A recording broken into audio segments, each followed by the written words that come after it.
துறைக்கு தான் அதிகமான முக்கியத்துவம் கொடுத்து சுமார் 48,000 கோடி ரூபாய் ஒதுக்கி இந்த கல்வியிலே வளர்ச்சி பெற வேண்டும், இந்த மாணவ மாணவிகள் எல்லாம் நன்றாக படித்து முன்னேற்றம் அடைய வேண்டும் என்பதற்காக அனைத்து திட்டங்களையும் வகுத்து கொடுக்கின்ற ஒரு அரசாக இன்றைக்கு திகழ்ந்து கொண்டிருக்கின்றது. அதன் காரணமாகத்தான் இன்றைக்கு இந்தியாவிலே அதிகமாக கல்வி கற்கின்ற மாணவ மாணவிகள் இன்றைக்கு தமிழ்நாட்டில் தான் அதிகமாக இருக்கின்றார் என்கின்ற பெருமையை இன்றைக்கு இந்த தமிழ்நாடு பெற்றிருக்கின்றது. ஆகவே இன்றைக்கு தமிழக அரசு உங்களுக்காக பல நல்ல திட்டங்களை இங்கே மிதிவண்டி கொடுக்கின்ற திட்டம் மட்டுமல்ல, நீங்கள் படித்து மேல் வகுப்பு படிக்கின்ற பொழுது உங்களுக்கு மாணவிகளுக்கு புதுமை பெண் என்ற திட்டத்தின் மூலமாக 1000 ரூபாயும், மாணவர்களுக்கு தவப்புதல்வன் என்கின்ற தமிழ் புதல்வன் என்கிற திட்டத்திலே 1000 ரூபாயும், இப்படி பல திட்டங்களை இன்றைக்கு உருவாக்கி நீங்கள் எல்லாம் படிக்க வேண்டும். வறுமையின் காரணமாக இந்த படிப்பு தடைப்பட்டு விடக்கூடாது என்பதற்காகத்தான் தமிழக முதல்வர் அவர்கள் இன்றைக்கு சிறப்பான திட்டத்தை கொண்டு வந்து இன்றைக்கு செயல்படுத்தி கொண்டிருக்கின்றார். குழந்தைகளுக்கு கூட காலை சிற்றுண்டி வழங்கி அவர்களும் பசிப்பட்டினியால் வாடிவிடக் கூடாது என்பதற்காக அந்த திட்டத்தையும் கொண்டு வந்து தாயெழுத்தோடு இன்றைக்கு செயல்பட்டுக் கொண்டிருக்கின்ற தமிழக அரசு, தமிழக முதல்வர் சிறப்பாக செயல்பட்டுக் கொண்டிருக்கின்றார். அதை விட முக்கியமாக இன்றைக்கு நான் முதல்வர் என்ற திட்டத்தை கொண்டு வந்ததன் மூலமாக இன்றைக்கு பல லட்சக்கணக்கான மாணவ மாணவிகள் இன்றைக்கு முன்னேற்றம் அடைந்து ஒரு துறையிலே எந்த துறையிலே அவர்களுக்கு ஆர்வம் இருக்கின்றது என்று கண்டுபிடித்து அந்த துறையின் மூலமாக அவர்கள் தன்னை பலப்படுத்திக் கொண்டு மேம்படுத்தி அந்த துறையிலே மிகப்பெரிய ஒரு பலத்தை பெறுகின்ற அளவுக்கு இன்றைக்கு பெரிய ஒரு அதிகாரத்தை பெறுகின்ற அளவுக்கு அந்த மாணவ மாணவிகள் உருவாக்குகின்ற நான் முதல்வர் திட்டத்தின் மூலமாக இன்றைக்கு எத்தனையோ மாணவ மாணவிகள் இன்றைக்கு முன்னேற்றம் அடைந்திருக்கின்றார்கள் சொன்னால் அதுதான் இன்றைக்கு தமிழக அரசு உங்களுக்காக செயல்பட்டுக் கொண்டு இருக்கின்றது.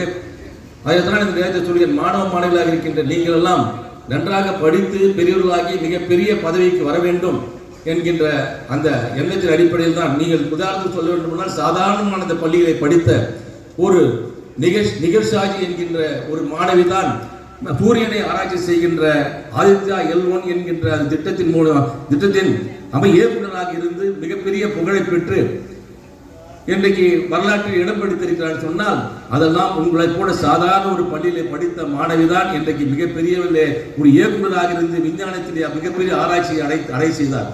அதே போல மிகப்பெரிய மனிதர்களாக நீங்கள் உருவாக்க வேண்டும் என்று சொன்னால் அந்த கல்விதான் மிக முக்கியம் என்பதை நீங்கள் புரிந்து கொள்ள வேண்டும். அதே போல் சந்திராயன் 3 என்கின்ற அந்த விண்வெளியை ஆராய்ச்சி செய்கின்ற மிகப்பெரிய ஆராய்ச்சியிலே இயக்குநராக இருந்து தமிழ்நாட்டுக்கே மிகப்பெரிய ஒரு பெயரை பெற்றுக் கொடுத்த வீரமுத்துவேல் என்பவரும் இது தமிழ்நாட்டிலே சாதாரண உங்களைப் போல ஒரு ஏழையிலே மாணவர்கள் படிக்கின்ற பள்ளியிலே படித்தவர் தான். அதே போல நீங்கள் எல்லாம் அப்துல் கலாம் அவர்கள் சொன்னார்கள் கனவு காண வேண்டும் மாணவ மாணவிகள் என்று சொன்ன அவரை போல நீங்களும் கனவு காண வேண்டும் என்று சொன்னால் இப்படியெல்லாம் வர வேண்டும். விஞ்ஞானிகளாக, வழக்கறிஞர்களாக, மருத்துவராக, பொறியியல் வல்லுநராக நாமெல்லாம் உருவாக்க வேண்டும் என்கின்ற எண்ணத்தோடு உங்கள் படிப்பை நீங்கள் முன்னேற்றம் அடைய வேண்டும் என்ற நேரத்தில் மட்டும் உங்களை நினைவுபடுத்த விரும்புகின்றேன். உங்களுக்காக இங்கே எடுத்து சொன்னார், தலைமை ஆசிரியர் எடுத்து சொன்னாரே, நீங்கள் படிக்கின்ற இந்த பள்ளியின் பேர் நீங்கள் இந்த பள்ளியில் தான் படித்தோம் என்கின்ற நல்ல பெயரை இந்த பள்ளிக்கு கொண்டு கொடுக்க வேண்டும். பிற்காலத்தில் நீங்கள் பெரியவர்களாக பெரிய பதவிகளில் வந்து மிகப்பெரிய மனிதர்களாக வரும்போது எந்த பள்ளியிலே படித்தேன் சொன்னால் இந்த கார்னிவலில் படித்தேன் என்று சொல்லுகின்ற அளவுக்கு இந்த பள்ளிக்கு ஒரு பெருமையை சேர்க்க வேண்டும். எனக்கு முன்னால் பேசி தலைமை ஆசிரியர் குறிப்பிட்டு சொன்னாரு, இங்கே அமர்ந்து கொண்டிருக்கின்ற சட்டமன்ற உறுப்பினர் SR ராஜா அவர்கள் இந்த பள்ளியிலே படித்தார். இந்த பள்ளியிலே படித்ததன் மூலமாக அவருக்கு பெருமை அல்ல, இந்த பள்ளிக்கு பெருமை. எந்த பள்ளியிலே படித்தீர்கள் என்று சொன்னால் நான் கார்லி பள்ளியிலே படித்தேன் என்று அவர் சொல்கின்ற பொழுது இந்த பள்ளிக்கு மிகப்பெரிய பெருமை ஏற்படுகின்றது. அந்த பெருமையை தான் நான் உங்களுடைய எதிர்பார்க்கின்றேன். அந்த பெருமையை நீங்கள் இந்த பள்ளிக்கு கொடுக்க வேண்டும். இந்த ஆசிரியர் பெருமக்களுக்கு நீங்கள் கொடுத்து வழங்க வேண்டும். அதற்கு உண்டான நல்ல படிப்பை, நல்ல ஒரு கல்வியை நீங்கள் பெற வேண்டும். அவரின் தலைமை ஆசிரியர் குறிப்பிட்டு சொன்னார், இங்க இருக்கிற சட்டமன்ற உறுப்பினர் மிக நன்றாக படித்தார் என்று அழுத்தமாக சொன்னார். அவர் நன்றாக படிக்கவில்லை, நான் படிக்கவில்லை என்று பல கூட்டங்களில் சொல்லியிருக்கின்றார். அவர் ஆசிரியர் இடத்திலே, தமிழ் ஆசிரியர் ஒரு இடத்திலே யாருமே அடிக்காத தமிழ் ஆசிரியர் என்னை தான் அடித்தார் என்று அதை இந்த நேரத்தில் விளையாட்டாகவும் மிக சிரிப்பாகவும் சொல்லுவார். தமிழ் ஆசிரியர் அடித்து அடிக்காமலே அவர் படித்திருந்தால் எந்த அளவுக்கு அறிவாளியாக இருப்பார். அடித்து இந்த அளவுக்கு படித்ததே இவ்வளவு அறிவாளியாக இருக்கிறார். அவர் அடிக்காமலே படித்திருந்தால், அடி வாங்காமலே படித்திருந்தால் எந்த அளவுக்கு அறிவாளியாக இருந்திருப்பார் என்று நான் நினைத்து பார்க்கின்றேன். அந்த அளவுக்கு அவர் இன்றைக்கு மிக சிறப்பாக விளங்கிக் கொண்டிருக்கின்றார். இந்த பள்ளியின் பெருமையை வெளிப்படுத்திக் கொண்டிருக்கின்றார். ஆகவே நீங்கள்லாம் நன்றாக படித்து முன்னேற்றம் அடைய வேண்டும். அதற்காக சட்டமன்ற உறுப்பினர் கூட பல நல்ல திட்டங்களை, அவருடைய நிதியை கூட இந்த மாதிரி பள்ளிகளுக்கு தான் கட்டிடங்களுக்கு நிதியை வழங்குவார். பக்கத்தில் இருக்கின்ற அரசாங்க பள்ளிகள் அனைத்திலும் அவருடைய நிதியின் மூலமாக கட்டிடம் கட்டப்பட்டிருக்கின்றது, நூலகங்கள் கட்டப்பட்டிருக்கின்றன. பக்கத்தில் இருக்கின்ற அறிவுசார் மையம் அதுவும் கட்டப்பட்டிருக்கும். தெரிந்து கொள்ள வேண்டும், சேலையுடைய மிகப்பெரிய அறிவுசார் மையம். உங்களை போன்ற மாணவ மாணவிகள் அங்கு சென்று படித்து முன்னேற்றம் அடைய வேண்டும். IAS IPS படிக்கின்ற வரை அனைவருமே, சாதாரண பள்ளி மாணவர்கள் முதல் IAS IPS படிக்கின்ற வரை அனைவருமே அங்கே படித்து முன்னேற்றம் அடையக்கூடிய அளவுக்கு மிகப்பெரிய அறிவுசார் மையத்தை நம்முடைய சட்டமன்ற உறுப்பினர் உருவாக்கி கொடுத்திருக்கிறார் சொன்னால் அதை நீங்கள் பயன்படுத்திக் கொள்ள வேண்டும். அதன் மூலமாக நீங்கள் மேல் படிப்பு படிக்க வேண்டும். ஆகவே நீங்கள் எல்லாம் நன்றாக படிக்க வேண்டும். விளையாட்டுத் துறையிலும் நீங்கள் சிறந்து விளங்க வேண்டும். தலைமை ஆசிரியர் குறிப்பிட்டு சொன்னாரே, இந்த ஆட்சி படிப்பு கல்வித்துறையில் மட்டுமல்ல, விளையாட்டுத் துறையிலும் இன்றைக்கு மிக சிறப்பாக விளங்கி கொண்டிருக்கின்றது.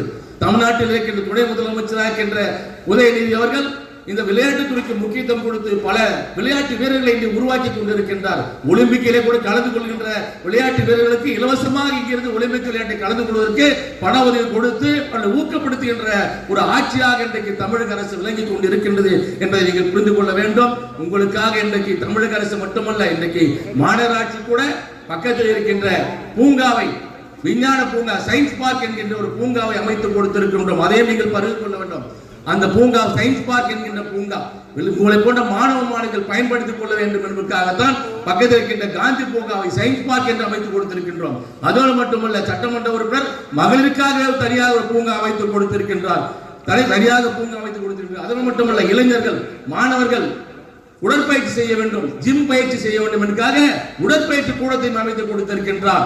அதோடு மட்டுமல்ல, யோகா செய்கின்ற மையம், இப்படி எண்ணற்ற பணிகளை இன்றைக்கு தொடர்ந்து தாம்பரம் மாநகராட்சி மூலமாக சட்டமன்ற உறுப்பினர் திட்டமிட்டு இந்த மாணவ மாணவிகள் பயன்பெற வேண்டும் என்கின்ற ஒரே காரணத்திற்காக பல திட்டங்களை இன்றைக்கு தாம்பரத்தில் செயல்படுத்திக் கொண்டிருக்கின்றோம். இதெல்லாம் படித்து முன்னேற்றம் அடைந்து இந்த பள்ளிக்கும் ஆசிரியர் பெருமக்களுக்கும் நல்ல பெயரை உண்டாக்கி கொடுக்க வேண்டும் என்று சொல்லி வாழ்த்து விடைபெறுகிறேன். நன்றி, வணக்கம்.